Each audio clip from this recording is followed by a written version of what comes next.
ദൈവനാമത്തിന് മഹത്വം ഉണ്ടാകട്ടെ. യെശയ്യാ 40:31. എന്നാൽ ദൈവത്തിൽ ആശ്രയിക്കുന്നവർ വീണ്ടും ശക്തി പ്രാപിക്കും. അവർ കഴുകന്മാരെ പോലെ ചിറകടിച്ചുയരും. അവർ ഓടിയാലും ക്ഷീണിക്കുകയില്ല, നടന്നാൽ തളരുകയുമില്ല. ആമേൻ.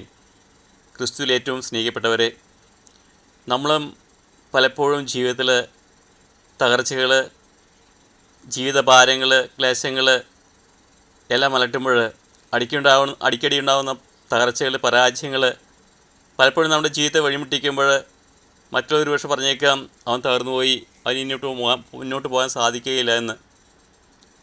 ഒരുപക്ഷെ നമ്മുടെ മനസ്സ് പോലും നമ്മൾ വന്നിരിക്കാം ഇനി മുന്നോട്ട് നിനക്ക് പോകാൻ സാധിക്കില്ല എന്ന്. എന്നാൽ ദൈവത്തിൽ ആശ്രയിക്കുമ്പോൾ അവിടെ വലിയ അത്ഭുതം തന്നെ സംഭവിക്കുകയാണ്.